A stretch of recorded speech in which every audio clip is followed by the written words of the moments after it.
Misyon. At inamin po ni General Bato na kanyang inirekomenda ang mistang si General Albayalde bilang susunod na PNP Chief. Muli, magandang hapon po sa inyong lahat. Ako po ito si Errol Dacame, ang inyo pong kaibigang nakakasama every afternoon at inyo pong exclusively napapanood po sa online platform ng Leader News Philippines, the hottest online television channel in the Philippines right now. And by the way, magandang hapon po sa mga nasa Taytay at Rojas, Palawan, sapagkat tayo po ay nakasimulcast sa dalawang FM stations dyan ni paring Pedi Bautista sa Bando, ang Wow News FM Taytay, Palawan, and Wow News FM Rojas, Palawan. Partner, magandang hapon dyan.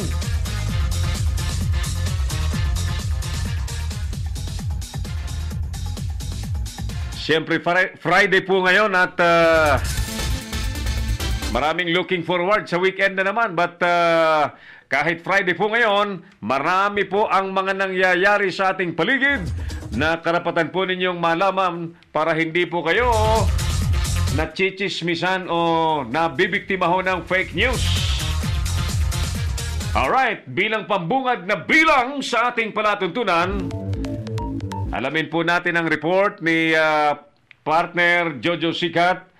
At si partner Jojo, kahit ang Senado po ay nakareses, tuloy-tuloy po ay nakabantay sa mga statements ng mga senador at nang may pabatid sa atin, sa ating mga viewers at mga listeners na lagi pong nakabang sa ating programa. Oo, sige. Stand by.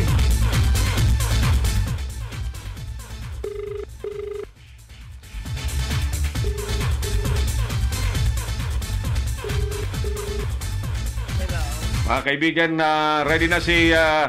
ready na si paring Jojo sa kanyang report mula sa Senado. Papasukin na natin ang kanyang report. Paring Jojo, magandang hapon sa iyo. Yes, magandang hapon naman sa kasamang Errol. Tama ka ron, ano? Ito nga yung sinasabi nitong si Senator Sherwin Gatchalian kung saan nananawagan ito sa Department of Labor and Employment na agarang ipatupad itong Cash for Work program kapag nagsara na nga itong Boracay Island. Ayon dito nga rito kay Gatchalian, dapat na agad gagawin ito ng DOLE para sa 36,000 na mga employees na mawawala ng trabaho sa 6 na buwan na pagsasara nga nitong Boracay. Aniya magagamit itong Cash for Work program para sa minimum wages ng mga mawawala ng trabaho sa gagawing construction sa lugar habang tigil ang operasyon ng Boracay para sa mga dadayong turista.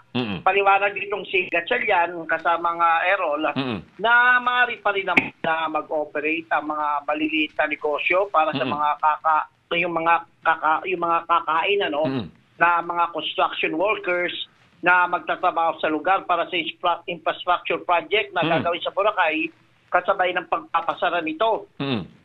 At iginitrain itong si Gatchalian na yung mahalaga ngayon ay yung magkaroon na ng strategy itong DOLE para hindi magkaroon ng displacement ang 36,000 employees na apektado ng pagsasara ng naturang isla. Kahapon, paring Jojo, nangako ang DOLE na aalalayan nila ang 5,000 dyan. Kung 36,000 pala ang mga empleyadong tatamaan dyan ng 6 months na walang hanap buhay, wala pa sa kalahati ang gustong tulungan ng DOLE. Wala pa. Kailangan kasi itong 36,000 ay mawawalan ito ng trabaho. Hindi pwede ma-displacement ito. Ayon dito kay Sherwin Gatchalian, yung calamity fund, kukulangin pa yun. Meron naman tayong Cash Forward program. Yes. Total, may project na gagawin doon ng DOTR o yung gobyerno sa lugar. Bakit hindi mga taga-roon na lang ang kunin at gawin construction worker? At, yung iba naman, para sa Cash Forward program, meron din naman tayong livelihood program para magtayo ng mga maliliit na karinderya, yung mga mawawalan ng trabaho dahil yung mga construction workers ay sa kanila rin kakain. Maging itong mga maliliit na establishmento na nakikinabang dito sa Boracay, ay wag na munang magsara para gawing tindahan yung mga kakain nga ng mga construction workers. Tama yan. Pero ang pinaka-practical talaga dyan, yung cash for work. Kasi hindi naman ganun kadali mag-tayuan dyan ng mga maliliit na negosyo. Kasi nga, ang unang problema dyan, customer, di ba? So, cash for work is the most practical na dapat gawing available, partner Joe, ng DOLE, ng Labor Department. Oo, correct. Halimbawa, yung mga babaklas dyan, kung may babaklasin, hindi kunin na lang yung mga empleyado. 800 establishmento ang binabanggit ni ASEC Ricky Alegre, parang Jojo, na illegally constructed na dapat ma-demolish. O yun, di kunin yung mga empleyado ron. Tama. Na may kasanayan sa pagbabaklas. Yung walang kasanayan, di sila ngayon yung magliligpit. Right. Diba? Or better yet, kung may ibang branches ang naturang mga establishmento sa ibang lugar, well, they can perhaps accommodate them into the other branches. Correct. Maaaring gano'n na rin. Isa na rin. Dapat magtulong-tulungan. 6 na buwan lang naman ito. Tama. Pero umaasa pa si Gastelya na baka mapadali pa nga ito. Yun ay inaasahan nila. Mapabilis pa yung pag-rehabilitasyon para naman hindi malagay sa alangangin yung mga mawawala ng trabaho. Tama yan. Kasi ang totoo niyan, yung congressman dyan sa Aklan, si Congressman Carlito Marquez, may tinatawag niyang gansang nangingitlog pinatay sa closure. Order ng sa Boracay. Ganyan ang paningin niya eh. Pero siyempre kailangan to win-win solution eh. Hindi naman maaaring hindi rin ipasara. Kasi nakikita naman din natin yung naging problema talaga. Akalain mo yung dagat nalalangoy ng mga turista, punong-puno na ng coliform?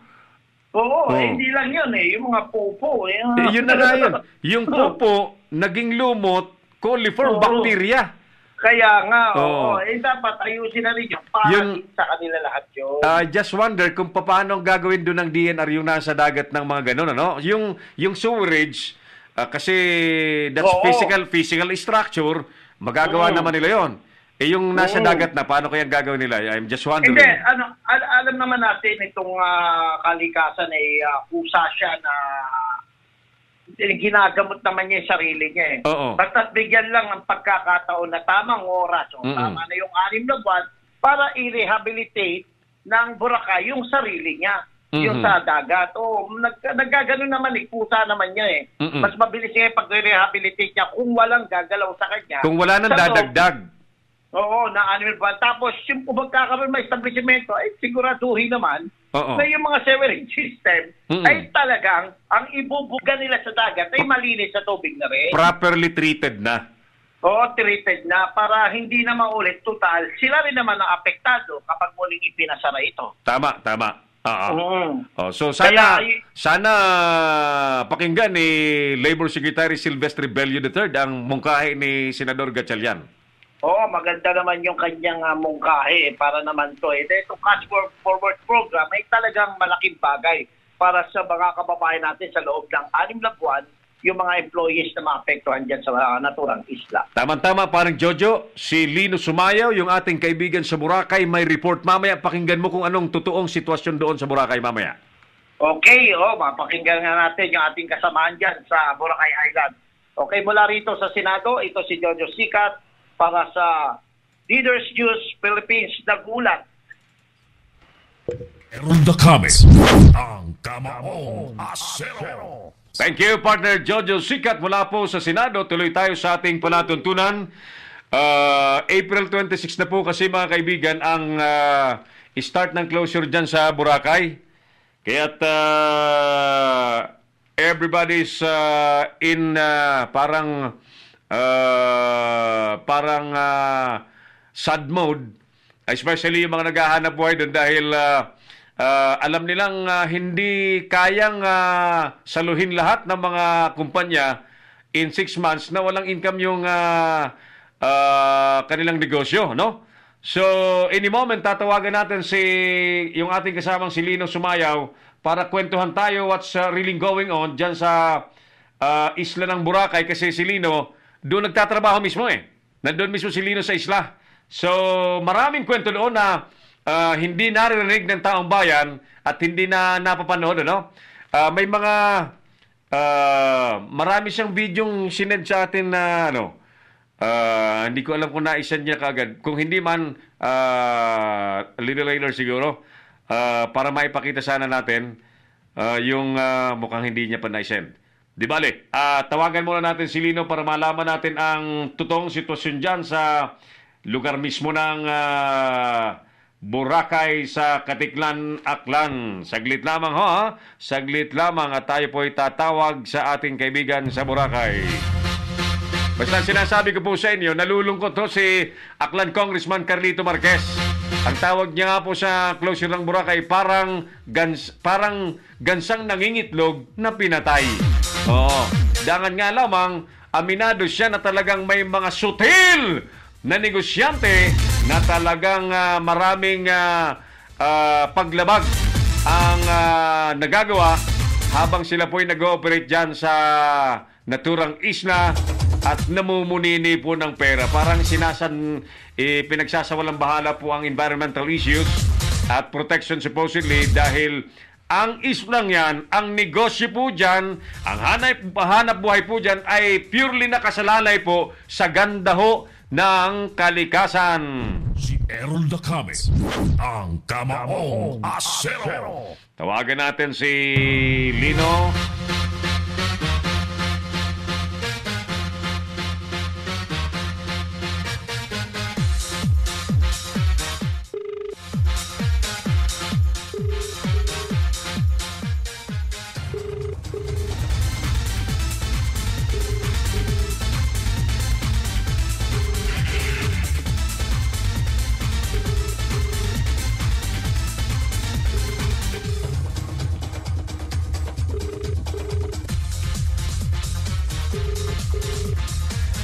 Okay, busy yata si Lino ngayon, ano? Kasi si Lino dyan mismo nagtatrabaho sa Boracay at siya daw ay naka-duty pa ng hanggang alas 4, no? Ilang minuto na lang, alas 4 na.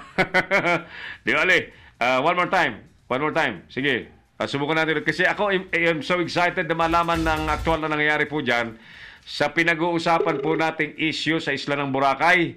Oo. At ayaw natin ng puros reaction lamang ng mga politiko. Ang gusto ko yung aktual na nagaganap po dyan sa lugar na yan dahil yung mga totoong tao na apektado ng sitwasyon ay dapat marinig natin ang kanilang panig at hinaing ng ang tamang aksyon po ay mailapat po ng gobyerno.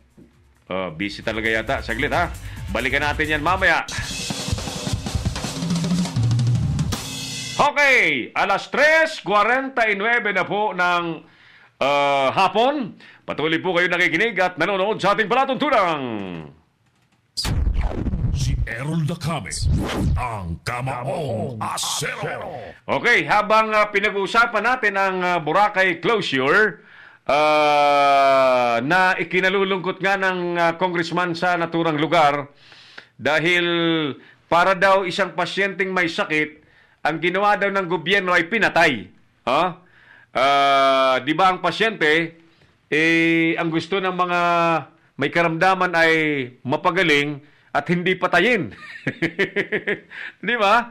Oo. Inihalin tulad po ni Congressman Marquez ang Boracay na isang pasyenteng may sakit na pwede naman daw magamot. Oo. Na pwedeng magamot kahit ang mga turista ay pumapasok at pumaparito, no? Hindi daw ang pasyente pinapatay. Natutuwa ako sa metaphor ni Congressman Carlito Marquez ng Aklan. Kaya lang siya mismo umaamin siya na talagang may mga lumalabag sa batas, especially sa mga panuntunan sa pangalaga po sa kalikasan while they're operating their businesses dyan po sa isla po ng Boracay. By the way, before I forget, tayo po ay simulcast sa ating FB page na Leader News Philippines. Doon po sa mga nais pong mag-comment, just put your comment, write your comment sa lower portion ng ating live video. Ano man po yan, may paparating kayo sa atin, sa amin, sa publiko na anumang bagay na makabubuti, ano ho? Just tell us, kasama na po ang mga greetings. Okay yan sa amin ni Eli. Habang si partner Oliver ay nasa Batangas yata kay Rafi Bianzon. Kay Rafi, magandang hapon siya dyan sa... Saan ba si Rafi? Taysan, Batangas. Magandang lugar na yan eh. Oo. At si partner Oliver ay nandun pa. Baka next week na makabalik sa studio. Anyway, simulcast po tayo sa YouTube channel. Yung ating YouTube channel ay Leader News Philippines din. So you can watch our program sa ating YouTube channel. Sabay po yan. Sabayan pong nakikita sa ating FB page. That's why tayo po ay hindi lamang nationwide. Tayo po ay totoong worldwide. Ayan. Kaya't magandang hapon po sa mga OFW na tanging ang... paraan po ng kanilang mga impormasyon na makarating sa kanila ay ang online, ang internet. Magandang hapon at haranawang kayo po ay ayos na ayos po lamang dyan. Walang mga problema. Sapagkat kami po mga nasa Pilipinas at may mga pamilya pong nasa abroad ay lagi pong nag-aalala siyempre. And therefore, alam namin ang hirap ng mga nag-a-abroad, lalo na yung mga trabahong mabibigat. Maswerte yung mga professional workers, engineers, office workers, doctors, at kung ano na pang blue-collar job, white-collar job, walang masyadong problema sila. Ang madalas may problema po yung mga domestic helpers. Kaya nga ako, I will support the call na para tayo po hindi na mamroblema po sa mga darating na araw. I am supporting the call to finally, what do you call this? Not allow Filipino women to be domestic helpers in the other countries. Lalo sa Middle East, Diyos ko po, kulang dyan ang respeto. O hindi sila maalam sa totoong respeto sa tao, sa kapwa-tao. Ang tingin po nila kapag halimbawa, domestic helper, ang tingin po nila alipin eh. Binabayaran nga. Malaki nga ang binabayad kaysa sa katulong dito, no? Kasambahay dito. Ang kasambahay dito, ang nasa batas ay 3,500, 4,000 hanggang 5,000. Yun ang presyuhan dito ng mga kasambahay na tinatadhana ng batas. Whereas sa abroad, meron kumikita ng 15, 20, 25. Kaya na bibighani yung mga nanay na kahit may mga anak pang maliliit ang lumipad at maghanap buhay sa ibang bansa. Dahil nga naman dito sa atin ay ganun kaliit lamang. Pero sapat ba ang ganung halaga para ibuwis natin ang mga buhay ng ating mga kababaihan? I don't think any money can be an offset to every life of a Filipino woman na madidisgrasya. Hindi sapat. Any amount is insufficient.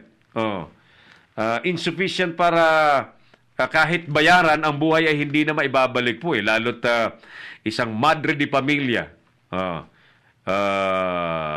Ang magsasakripisyo at mauulila isang pamilya, isang buong pamilya, mga anak at asawa, ay hindi worth, no? Hindi worth. Alright, sige. Habang pinag-uusapan natin ito, nalalapit po ang filing ng COCs ng mga tatakbo sa barangay at SK elections. Magandang hapon po sa inyong lahat, yung mga naglalaway na tumakbo sa nalalapit na halalan sa barangay, sa barangayan, sa SK. Kayo ba'y talagang sincero? Kayo ba'y talagang desidido? Kayo ba'y may talagang tinatawag na call for public service? Kasi kung wala, ang balak nyo ay mapwesto lamang para gamitin ang pwesto sa iyong personal na agenda, may negosyo kayong nice proteksyonan, siguradong mapapamali po kayo, maliligaw kayo, no?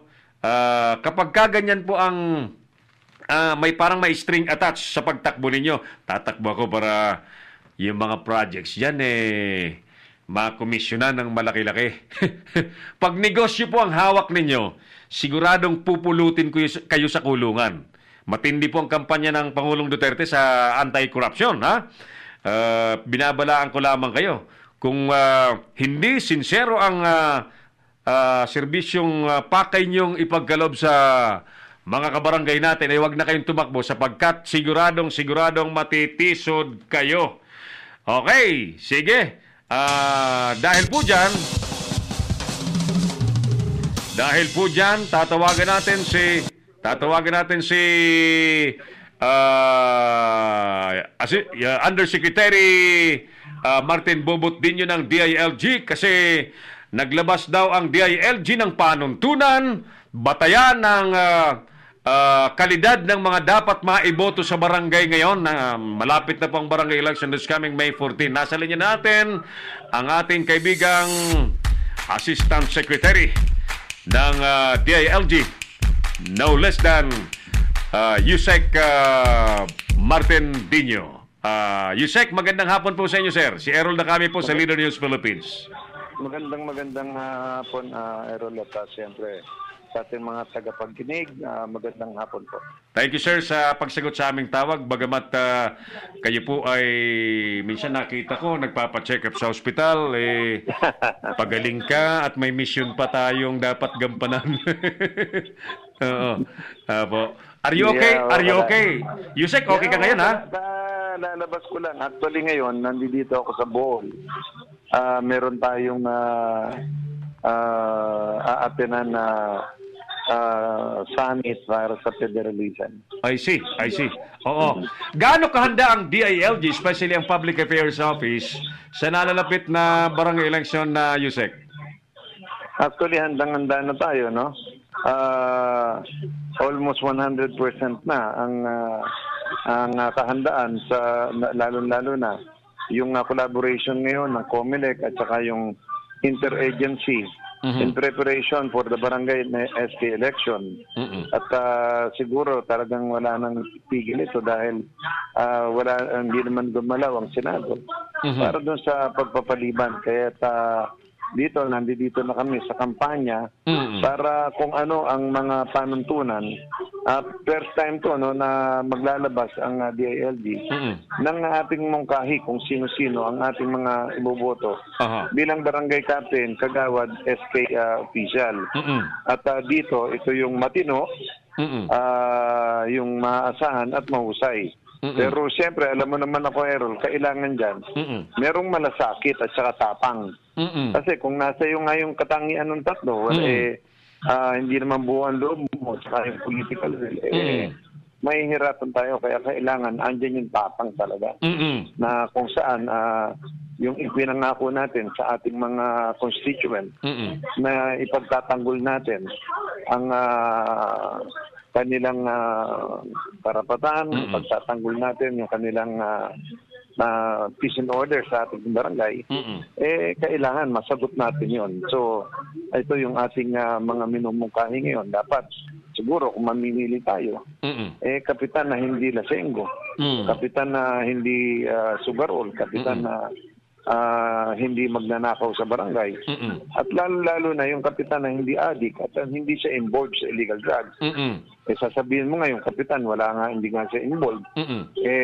Ang kamag-anak niya naman ay lahat involved sa illegal drugs, saka wala siyang ginagawa na programa against illegal drugs. Hindi siya nararapat na maging barangay captain o maging barangay kagawad. At okay maging SK. Kasi siyempre, ikaw ang ehemplo. Ikaw ang tinitingala, ikaw ang tinitignan ng iyong constituent. Kung halimbawa ikaw ay abusado, barombado ka, hindi pwede yun. Kailangan talagang ipakita mo na yung pinangako mong paglilingkod ay talagang gagawin mo. Kaya ngayon, dito tayo ngayon sa DILG as barangay affairs undersecretary. Titignan natin kung lahat ng itong mga pinangako mo sa constituent mo ay magagawa mo. Kamukha yan. Nagpapasalamat ako kay Secretary Anyo dahil full support siya sa akin. Talagang biro mo ngayon, for the first time, ang DILG naglabas ng direktiba na kung saan lahat ng mga ari-arian ng barangay, yung inventory, Yes. ay isasubmit nila ngayon sa DILG. Eh dito, makikita namin ngayon kung saan nila dinala ang pondo ng barangay. Tama. Kung saan nila dinala yung mga proyekto ng barangay. At siyempre, nandun dito ng pagkakataon ng makita namin kung talagang ginastos ba nila itong pera ng barangay o andyan na yung ghost delivery, overpricing. So makikita na natin ngayon to. At saka, again, sinuporta na ako ni Secretary Anyo dahil alam mo, grabe ngayon sa barangay. Alam mo ba na ngayon pwedeng i-withdraw ang pera ng barangay sa AMIR signature or certification ng barangay captain at saka ng tresurero? Paano nangyari yan? Ba't ginawa ng COA yan? Na pipirma lang ang kapitan at saka ang tresurero, may ilalabas mo na yung pera yung sa depository bank. Samantalang kami noon. Dadaan kami sa fiscal control. Dadaan kami sa accounting. Tapos merong resolution. Barangay Council resolution authorizing the barangay treasurer to withdraw such amount for that such project. Pagkatapos may mga documentary support yan. Tama. So, ano po ang balak niyong gawin niya? Kasi that's very crucial sa financial management, Yusek. Hindi, meron na kami mungkahin pabalik sa dati. Kasi paano to pag nailabas ang pera? Kung dadalawang tao lang po ang daming definitely, madaming magkakakaso. Na barangay captain at saka barangay treasurer. Dahil kung saan, imagine, ang liquidation kung kailan gusto na yung pera. Hindi ba dapat muna meron munang aayusin muna yung bidding, aayusin muna yung hindi yung mailalabas mo agad yung pera. Ngayon alam mo, meron sa barangay San Antonio.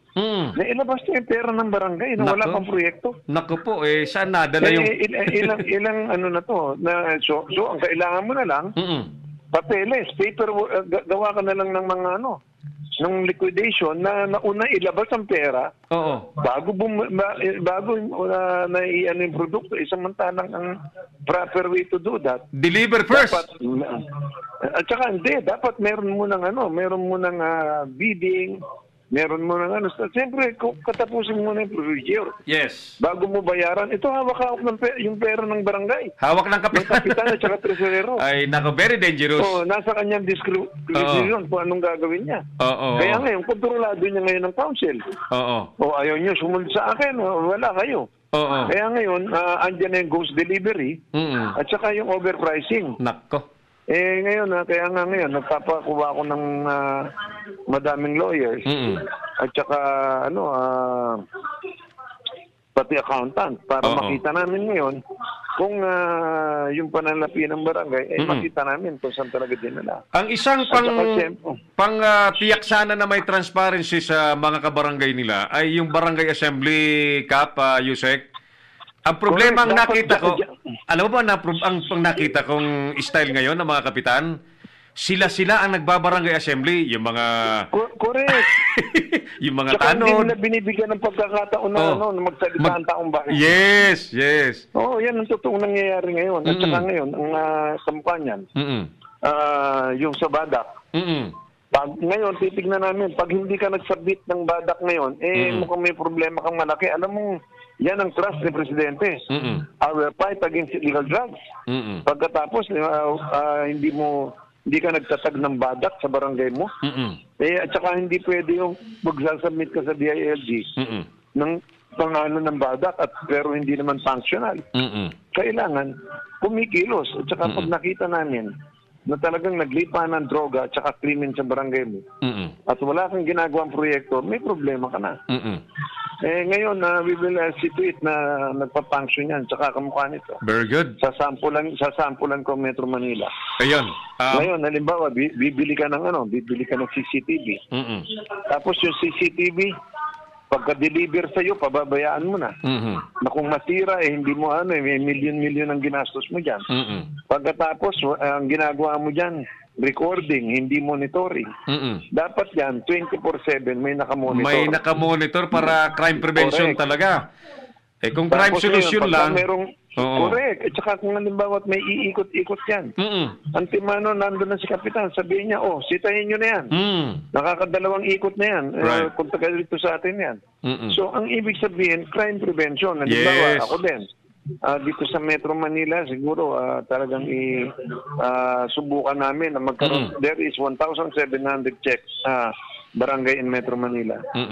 Kung maglagay ako ng 1,700 checkpoint, saan pa dadaan yung mga riding in tandem? Saan pa dadaan yung mga kriminal? Samantalang meron naman kaming authority, kamukha sa amin. Once na ang motorsiklo pumapak ng karsada, andyan na si Kapitan at mga tanod niya, tatanungin, boss, pwede ba makita ORCR mo? O wala kang ORCR, pwede ba makita deed of sale? O wala kang deed of sale, siguro hiniram mo lang to, pwede bang tawagin mo yung pinaghiram naman, iwan mo muna dito yan, kukunan ka namin litrato. O ngayon, tignan mo kung bumalik pa yun. So, ngayon, pag hindi siya bumalik, wanted na siya. Yan ang kuhan. Diba? Yan ang pakitang magtatrabaho yung mga barangay officials. Pag walang ginagawa, malulusutan at malulusutan na, Yusek. Oo. At saka, halimbawa, doon pa lang sa barangay mo, pagka merong motor na dala-dala yung mga noted personality sa barangay mo, halimbawa, kilalang mandurukot, kilalang magnanakaw, pagka yan, may bit-bit na motorsiklo, siyempre, tanungin mo na. Baka mamaya gamitin pa sa krimen. Tama. Gamitin sa pang-hold up. At saka yung barel. Kami nakakaalam yan kung sino merong barel dahil pag nag-iinuman yan, may mga nakasukbit yan. Bakit iintayin mong gamitin sa ano pa? Bakit pwede nang arestuhin ng barangay yan? At saka, diskarte lang, intayin mong matulog yan. Para wala ng gulo. Tama. Ganun lang. Alam mo, madali lang ang pagpapatupad ng bata sa barangay kung talagang ipatutupad ang isang barangay captain. Tama ka, Yusek. Correct. At saka, yung may magsasabi sa akin na, alam mo, Yusek, hindi ko alam kung sino yan. Kung hindi mo alam, napaka-inutil mong barangay captain. Kung hindi mo alam, Unang-una. hindi ka dapat dyan sa pwesto kung hindi mo alam. Correct. Hindi, biro mo. Sino ang nakakaalam lahat ng nangyayari sa barangay? Kapitan, siyempre. Barangay captain, umaga pa lang. Yes. Kami ang pinaka-chismosong tao sa Pilipinas. Correct. Umaga pa lang yan, sinusulsul na sa amin ng mga tao namin. Tama. On the ground na kapitan. Sabi ko nga... Hello, Yusek. Naputol yung linya natin, ha? Nasa Bohol si Yusek, ha? Balikan natin. At naputol lang yung signal natin saglit, ha? Oo. Nasa Bohol si Yusek. Yusek, nasa Bohol ka, di ba? Oo, nasa Bohol ako ngayon. Saan sa Bohol? Nasa Kapitolyo kayo? No, hindi. Nandito ako sa dahil meron na, kaya nga, may symposium at saka meron mamaya akong meeting doon sa mga leaders dito. Ayun. So, ganito, yun ang inaano natin, kamukha niyan. Meron pa isang kapitan, sabi sa akin, Yusek, paano naman ang proteksyon ng pamilya ko? Sabi ko, alam mo ka, mas mabuti siguro para protektado ang pamilya mo. Mag-resign ka, ibigay mo dun sa first kagawad. Baka mas matapang sa'yo yung first kagawad. Dahil una, nung tumakbo ka, nangako ka sa constituent natin na puproteksyonan mo ang barangay, yes. Correct. Kung ngayon, sabihin mo sa akin na natatakot ka, para safe ang pamilya mo, wag ka na lang barangay captain. Yun ang diba?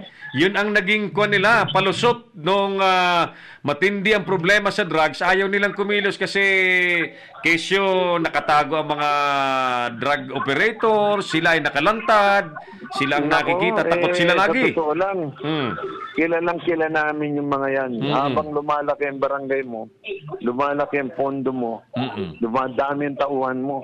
Tama. Sa totoo lang, kung ilan lang yan mga drug personality sa ating barangay. Ilan lang yan. Tapos ngayon, kung halimbawa involved ang pulis, isumbong natin ngayon pa na ang ating presidente all out. Magandang Kapag naging merong ganyan ang nalamang pulis na involved sa drugs. yes, magandang naging ganyan ang direksyon ng Pangulo dahil nagkaroon nga ng lakas magta-transcend sa barangay na magtulong-tulong. Correct. At saka ako nga, siguro this time, samantalahin na natin na ano, kasi alam mo ang DILG, for the past 8 years, wala kami naging kampanya. Wala. Merong badak na nilikha, walang pangsyon. Hindi, kaya nga this time ngayon, ang ating presidente, kasi dati, Yes. nung panahon ni Pinoy, Wala. alam mo ba na hindi man lamang napapag-usapan sa kabinete ang kampanya against illegal drugs? Wala, Hindi wala. napapag-usapan sa kabinete Pinaubaya lang yan sa kampanya atin. against corruption? Wala. Wala.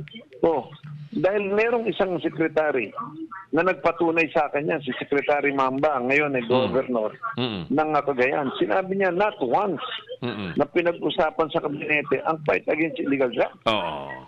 Kaya tuloy, ang DILG, hindi kami nagkaroon ng kampanya dito against illegal drugs. Hindi kami nagkampanya against graft and corruption. Lumaki tuloy Kaya ang ngayon, problema. Oo. Correct. At saka ngayon, pag upo ni Secretary Anyo, nakita mo naman na sunod-sunod yung aming mga nilalabas na memorandum para labanan namin ang corruption, labanan namin ang illegal drugs. At ngayon, labanan pati namin yung mga ginagawa ng mga barangay official at ng mga mayors na pag-i-issue ng permit nang wala sa lugar. Kamukha niyan, nung barangay captain ako, bago ka mag-issue ng permit, lalong-lalo na sa pagpapagawa ng bahay, pagpapagawa ng mga business establishment, we will see to it na merong Poso Negro at saka merong sewerage system. Tama, oo. Hindi ka pwedeng magpagawa ng bahay nang wala yung ano na yan, Requirements. kaya yon, pagka lumabas yung mga dumi doon sa kanal, malinis yan dahil may Poso Negro. Tama. Meron kang sewerage treatment system. O yan ang nangyari sa Boracay. Pinabayaan nilang magtayuan ng mga bahay ang mga establishment nang hindi nila chinek kung may Poso Negro. Hindi nila chinek kung merong sewerage system. Tama, oo. O, ayan. Kung yan, inalagaan nila, Walang hindi krisis. pupunta sa kanal. Tama. Ang maduming yan ang totoo niyan. Kaya ng barangay yan. Kaya ngayon, pati itong mga estero, pati itong mga ilog, pati itong pababantayan ko sa barangay yan.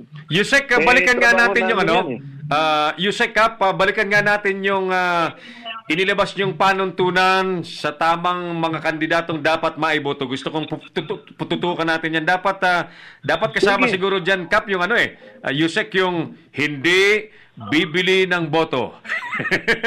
Kamukha nun, dyan sa vote buying. Oo. Makikita na natin yan. Pagka tandaan nyo, ito panawagan ko sa mamamayan. Pag kayo, binayaran kayo ng isang barangay captain o ng isang kandidato, tandaan nyo, babawi yan. Sigurado.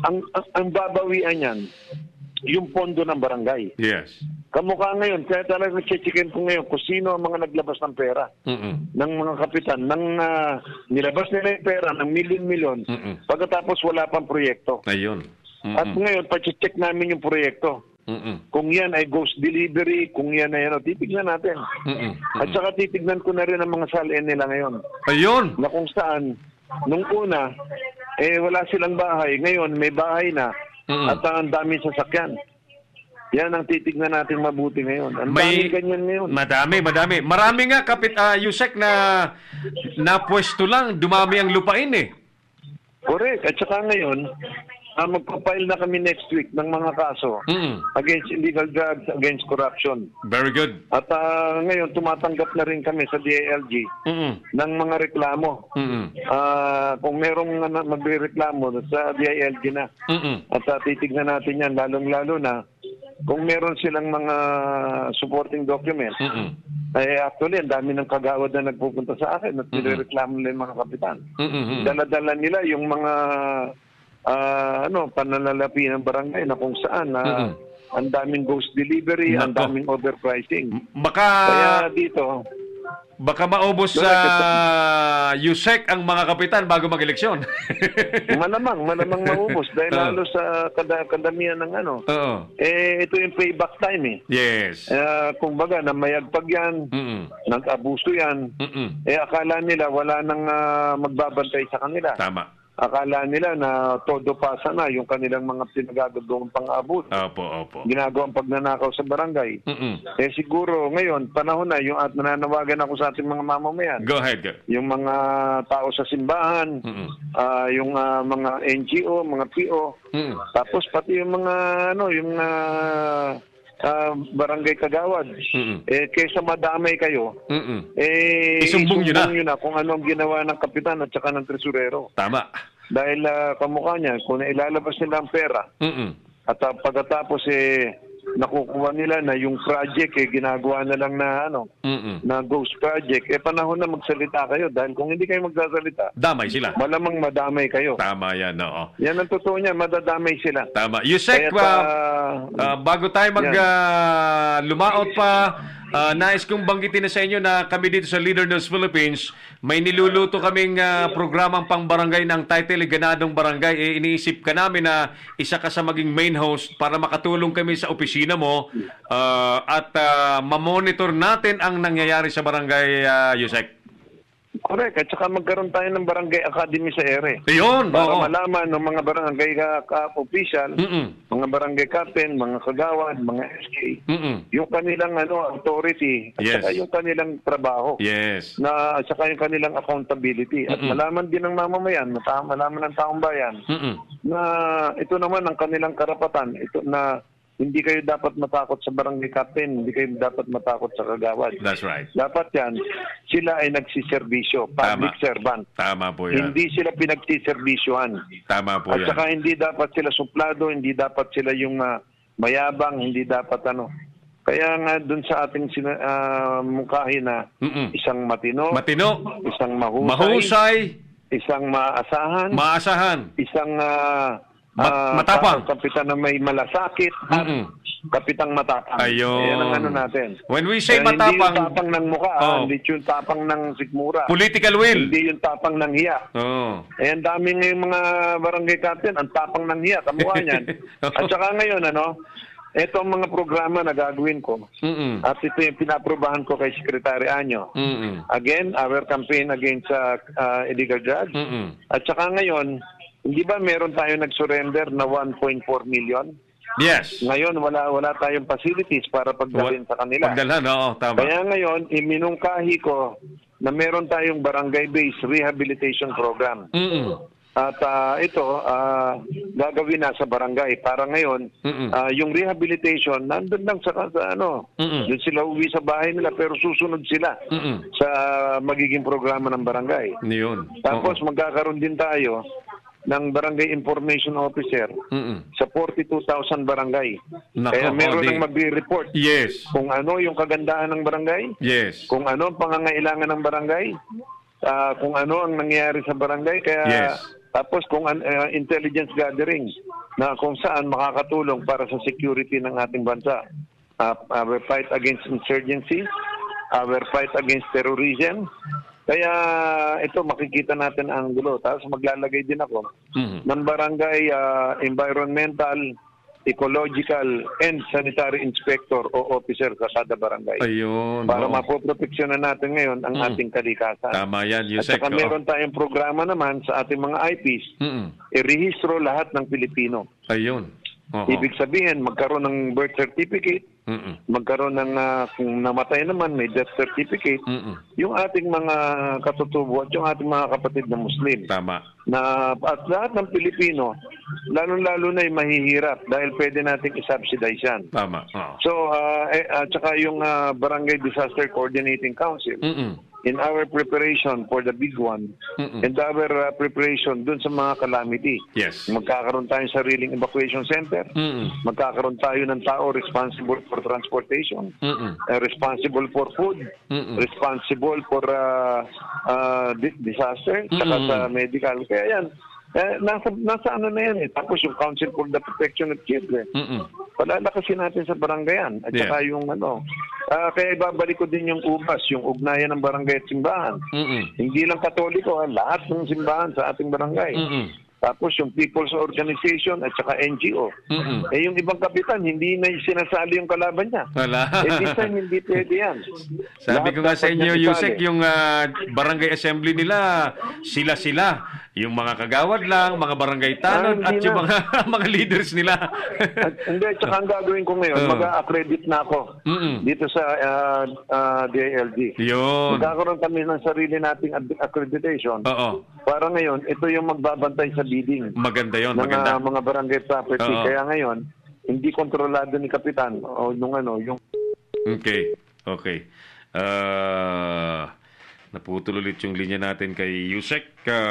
Nasa probinsya siya, nasa Bohol, This is a long distance call. Nasa Bohol si Yusek. Oo. Ituloy natin. Hello. Oo. Yeah. Yusek,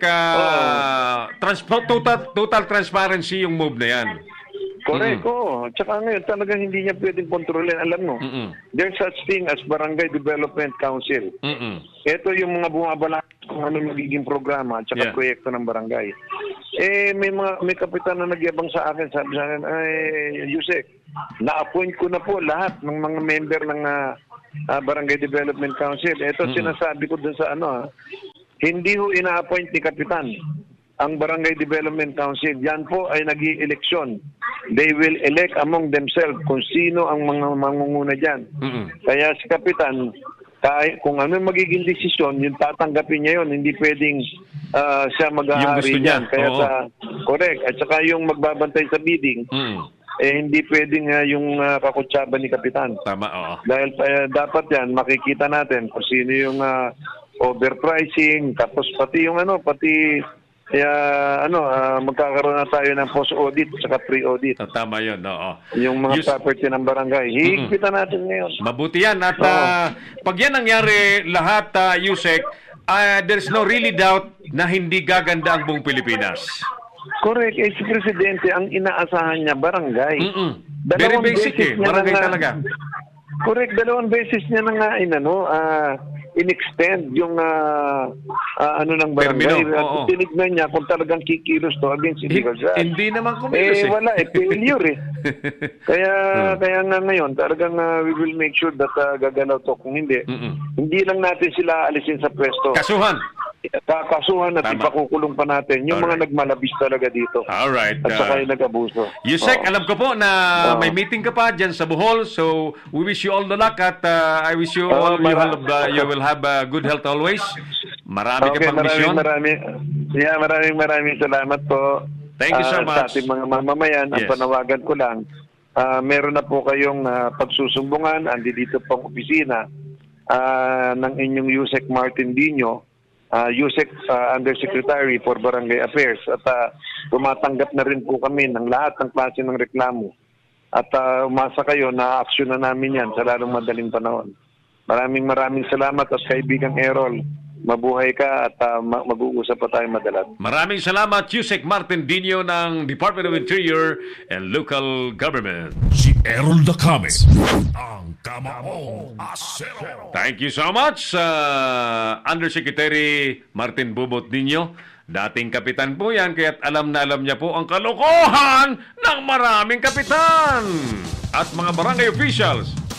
Wala kayong may lulusot dyan Parang ako, pag media pag-uusapan, radyo, TV, television, media operations pag-uusapan, hindi tayo mapapalusutan ng mga nais magpalusot.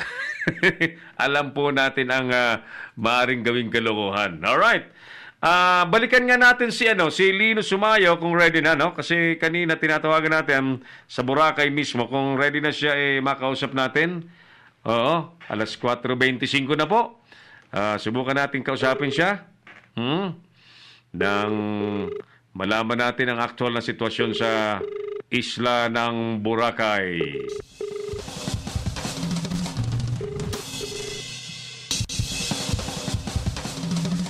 Okay, nabisi na talaga yata. Anyway, ang bilis ng oras natin, 4:25 in the afternoon. Samantala, balikan natin yung ating mga balita, no? Yung ating balita ngayong araw, inaamin po sinabi ho ni dating Senador Aquilino Nene Pimentel na malaking hamon para sa DOJ ang maibalik ang tiwala ng publiko sa naturang ahensya. Ganun pa man, kumpiyansa siya na ganun nga ang magagawa ng bagong upong DOJ Secretary, sapagkat kahapon, bagamat sa program natin nakapag-report pa si paring Jojo na hindi pa nagre-resign, pagkatapos ng program natin, Eli, biglang tinanggap ni Duterte yung resignation ni Secretary Wig. Ni Secretary Vitaliano Aguirre, no? Nag-resign kahapon pagkatapos ng program natin. Baka narinig yung program natin. Oo. Marami pong mga kontrobersyal na nangyari dyan sa DOJ pertaining to handling controversial cases, especially on drugs and corruption. Oo. Maraming lumusot. Yan. Maraming lumusot. Kung magkano ang dahilan, ewan ko kung may pagtatapat pa sa atin ng dating DOJ Secretary. Ngayon, bago na ang Secretary, Secretary Minardo Guevara. Ayan, ang bagong DOJ Secretary. At naniniwala naman si Aquilino Nene Pimentel na magagawang ibalik ni Secretary Guevara ang trust and confidence ng publiko sa DOJ, sapagkat nawala eh. Akalain nyo, 6.4 billion pesos na shabu confiscated. Yung mga akusadong malalaking pangalan, lusot. Yung maliit na tao, kinulong. Ayan. Small time. Yung big time, ayan, lusot. Big time drug lord, dismiss ang kaso. Small time, patay. Patay pag small time. So yan, may mga dumidepensa pa, siguro mga kaibigan, hindi daw sinibak si DOJ Wig. Hindi daw sinibak. Ano bang ibig sabihin ng Pangulong Duterte 2 weeks ago nang may meeting siya sa Davao na sinabi niya sa mga tribal communities na kamiting niya na pagbabalik niya sa Maynila, may sisibakin siyang 2 mataas na opisyal. 2 mataas na opisyal ang sisibakin niya. Yun ang sabi ng Pangulong Duterte. Pero may nagtatanggol pa rin ngayon na hindi daw sinibak si DOJ Secretary, former DOJ Secretary Vitaliano Aguirre. Nag-resign daw. Nag-resign, oo. Nag-resign naman talaga. Pero balak talagang sibakin na. Balak talagang, siguro ganun lang, binigyan ng graceful exit na lang ng Pangulo at pinasabihan ng mag-resign na. Ganun naman ang pinakadapat dyan eh. Mag-resign ka na kusa, alam mo na eh.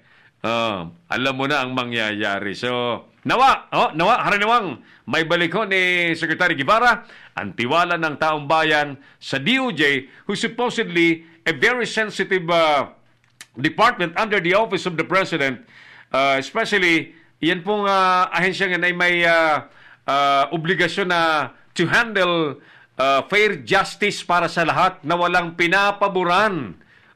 At maging sensitibo, especially in handling cases involving big personalities. Ayan.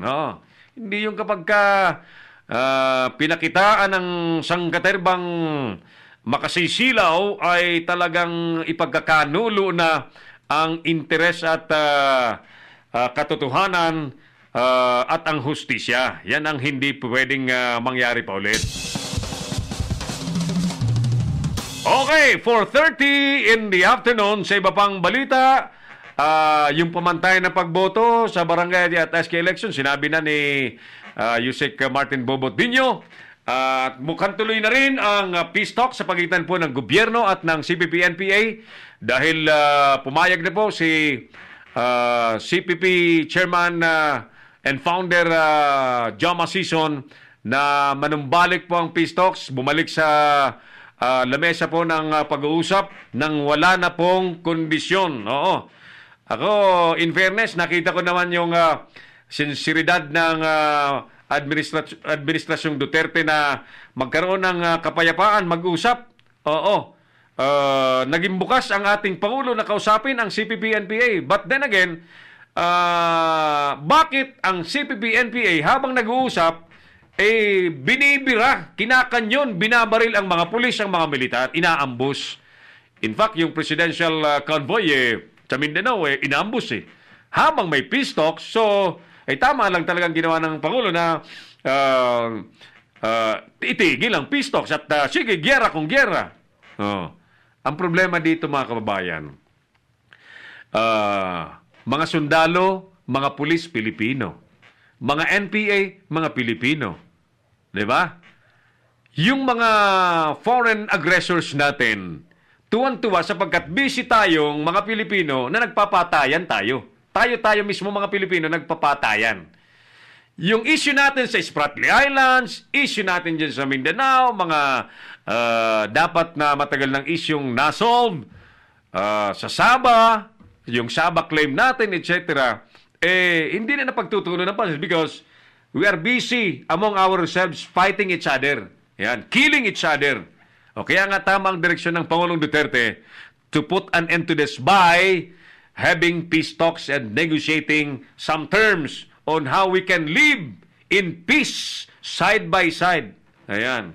Bagamat yung NPA yan tinawag ng terorista ni Pangulong Duterte. Samantala, panghuling balita, inamin po in public ni General Ronaldo Bato de la Rosa na inirekomenda niya bilang sunod na PNP chief si NCRPO Chief Director si General Albayalde na nagkataon ba talaga? Mista ni General Bato sa Philippine Military Academy Class 1986. Ang kanyang dahilan kung bakit kanyang inirekomenda bilang kasunod niya at kapalit niya ang PNP Chief, nais niya raw magkaroon ng continuity ang kanyang mga sinimulang programa sa paglaban sa drugs at ang paglilinis sa hanay po ng Philippine National Police. Maganda po ang kanyang adhikain. Ayos, walang problema dyan. Sige, and I also believe in the capacity and ability ni General Albayalde na mapapamunuan niya ng maayos ang Philippine National Police.